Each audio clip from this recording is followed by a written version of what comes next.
I'm going to recap the other Final Four game in the NCAA tournament for Division I women's basketball.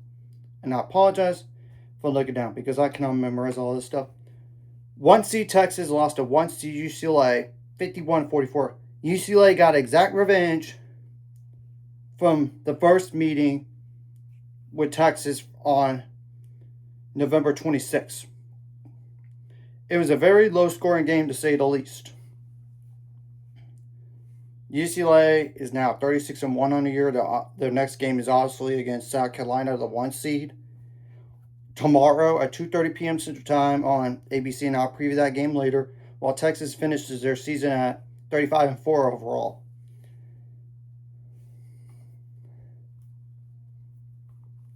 It was very low scoring at halftime. I mean, 20-17 UCLA was up.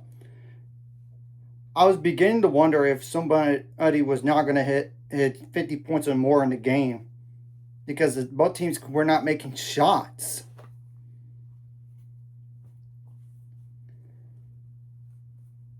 Second half, Texas scored 27 points. UCLA scored 31, but there's more to the game than that. That's why I'm going to go to the last minute game, besides stats, of course. And I will say UCLA was up by double digits in the fourth quarter, like 12 and 13 points respectively. In the beginning of the fourth quarter, by the way, was 31-28. Yeah, insanely low score. And Texas did make a push to make it closer. And I'm not surprised. Their defense literally kept them in this game. If they didn't have the defense, they would have got blown out. I believe they would have been. 1:02 left in the game. Jordan Lee from Texas made a layup to make it 47-44. UCLA was off, and UCLA called timeout around 55 seconds left. And Angela Dugulik missed like a 14-foot pull-up jump shot. Madison Booker got the defensive board. She tried to drive the other way. She attempted a layup, but missed it because it was blocked by Lauren Betts. And she got the defensive board, and Madison Booker had to foul. And UCLA did call a timeout. So Texas had 2 more fouls to give just to get UCLA to the free throw line. You can't let them dribble it out, you know. And Jordan Lee fouled for Texas around 14 seconds left, and Texas did call timeout. I don't understand why they called a timeout after that foul. Maybe it's because of the setup of the inbounds, but I would have saved your timeouts until free throws. But nope.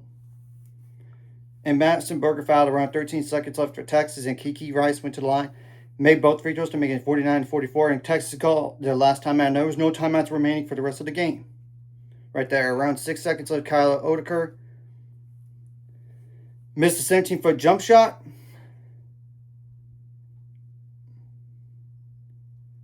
And Angela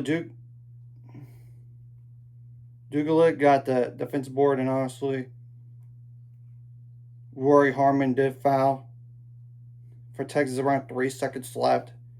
And they must have gave it to Kiki Rice quickly enough.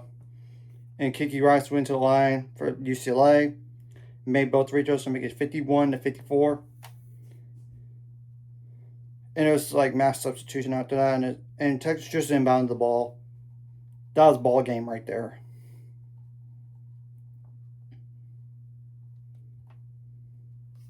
Texas didn't shoot the ball good in this game. 31% on 65 attempts, 22% on threes on 9 attempts, 40% on free throws on 5 attempts. Even if you made all your free throws, it would not have mattered. They just couldn't make shots from the field or 3-point line. 36 rebounds in the game, 17 offensive, 11 assists, 12 turnovers, 14 steals, 1 block, 16 fouls, 16 points off the bench. I mean, Leah Crump with 5, and Kyle Odeker with 11. She had near double-double with 7 points as well. And she was the only double-digit scorer for Texas in this game, believe it or not. There was like 4 other players scored 6 or more points this game. I mean, Justice Carlton had 7. Madison Booker had a horrible night, to say the least. 6 points on 3 for 23 shooting, 0 for 4 on threes. She did have 7 rebounds, but still, you got to have your best player step up in this type of game. She couldn't. And there's obviously Jordan Lee with 7 points and Rory Hartman with 8 points. And both of those combined for 7 for 20 from the field, 1 for 2 on threes. Just to let y'all know about that. So that's 14, 20, that's 28 points right there. Now, UCLA only had 4 bench points, which was by Angel Dugalic, and 4 double-digit scorers, they combined for 47 points. We all know Lauren Betts is going to be a top 5 pick in the WNBA. She had a double-double. 16 points and 11 rebounds. If Texas couldn't double her, or UCLA designed a play to get like one-on-one coverage or even pick and roll, they couldn't stop it once she was so close to the basket at times. And she did make a mid-range shot, I know, but still. Gianna Neekins had 10 points on 4 for 11, shooting 2 for 5 on threes. And Gabrielle Jaquez had 10 points, and Kiki Rice had 11 points. UCLA shot the ball better than Texas in this game in all areas. 41% on 44 attempts. Yeah, they took 21 less shots than Texas in this game. 31% on threes on 13 attempts. That's 2 more threes better. 92% on free throws on 12 attempts. That's only 1 miss. 37 rebounds. They only had 7 off of those 7 offensive rebounds in the game. 13 assists. They had 23 turnovers. That's probably one of the reasons why Texas was even in the game, because UCLA was turning the ball over. And I did say, if UCLA turned the ball over that much, I would not have thought they would win the game. Yet they did, because Texas offense couldn't do enough. Simple. 5 steals, 6 blocks, and 12 fouls. Now I'm going to go to the points out turnovers, points in the paint, fast break points as well. Now, points out turnovers did favor Texas in this game, 15-8.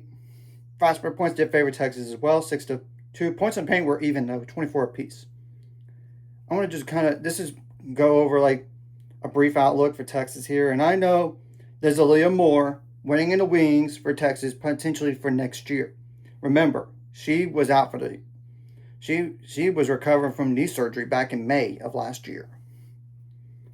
So there's that potential get back right there, and she would be a senior next year. But Sarah Graves is more of a leadership role player, but losing a Rory Hartman, that hurts. I know Ashton Judd didn't do as much this year as she probably anticipated, but it's because of injuries, and obviously there's a depth at Texas as well. And it's honestly kind of owed to her. I know she didn't start that much for Texas overall in her career, but she was a key player off the bench with size at 6'6" tall. And there's Taya Sidbury. She started a lot of games this year, but she was still like a rotation player. So definitely 5 seniors right there. Granted, like I said,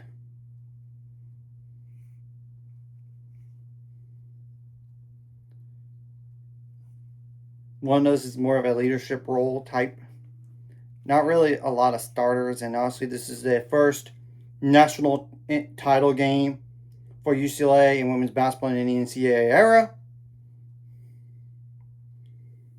So kudos to them about that. And they do have a really good class coming in for Texas.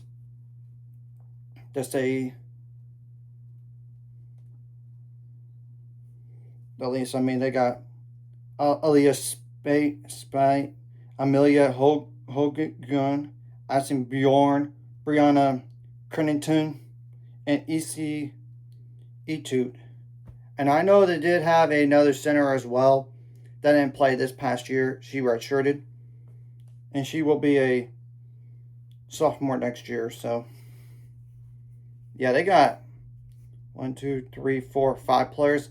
If there was a year that they were probably going to win the title, I thought this was the year with Rory Harmon still there for Texas. Maybe they could still be that next year, but But next year, I think it has to be it because, look, you're going to lose Madison Booker after next year, even if she does stay. I'm just saying. And I know there's a lot of other majority of the roster next year would be younger, but when you look at the amount of seniors, yeah, I think this might have been the year. Maybe next. It's not to deny that next year could be. It's just you're going to be a little bit younger next year with 5 freshmen, and who knows how many are going to. I don't think you're going to redshirt any of them, but you never know. There's honestly 3, so 8 underclassmen, and honestly 6, and honestly like 5 upperclassmen. And this is like also maybe they add somebody through the transfer portal. I know. So you guys get the point. And at least you're potentially bringing back Madison Booker, because if you're not, that's going to hurt. And I know there's still other players. I know. At least you do potentially return like a Brea Cunningham, who started majority of the season here. We're going to have to honestly wait and see what happens in the offseason for Texas and what happens to UCLA next game. So anyways, if you like this content, hit the like, subscribe, and I'll see you guys later on the road. 800 subscribers, quotes, ultimate goal is 1,000 more. So remember this course like video. Comment really helps YouTube algorithm. Some more people see it. Sharing the video does help as well. Some more people can watch. And if you're watching and not subscribed, hit subscribe button for the notification bell as well.